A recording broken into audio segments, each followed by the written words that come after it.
Immagini crude, feroci, spietate, frangenti d'inferno che bruciano nella vita reale. Ecco il video dell'orrore girato dai carabinieri con telecamere nascoste in una scuola del Vicentino e pubblicato dal Corriere del Veneto. Un filmato che racconta l'incubo di un ragazzino autistico di 15 anni che senza ribellarsi subisce insulti, botte e umiliazioni nella scuola dove dovrebbe essere protetto e aiutato.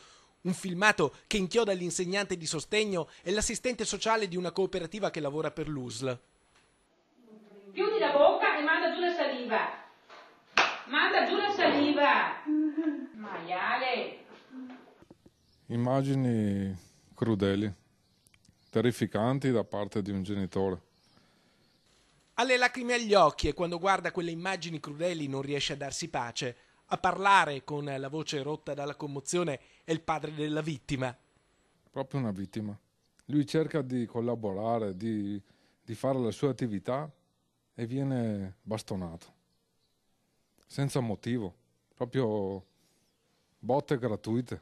Venivo da scuola con le graffie, con orecchi tirati, con le lesioni. Quando è arrivato a casa con una forma di ematoma sul parte intima. Abbiamo chiesto spiegazioni e nessuno non voleva dare.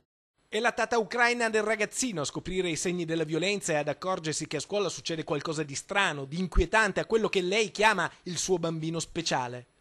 Voleva vedere cosa c'è. L'ho messa in zainetto registratore MP3 per scoprire cosa si sta accadendo, come lo vedeva che scuola non le dava spiegazione. E lì mi sono partita da carabinieri. I carabinieri installano delle telecamere nascoste e gli occhi elettronici svelano l'incubo del ragazzino. Sta fermo. Animale.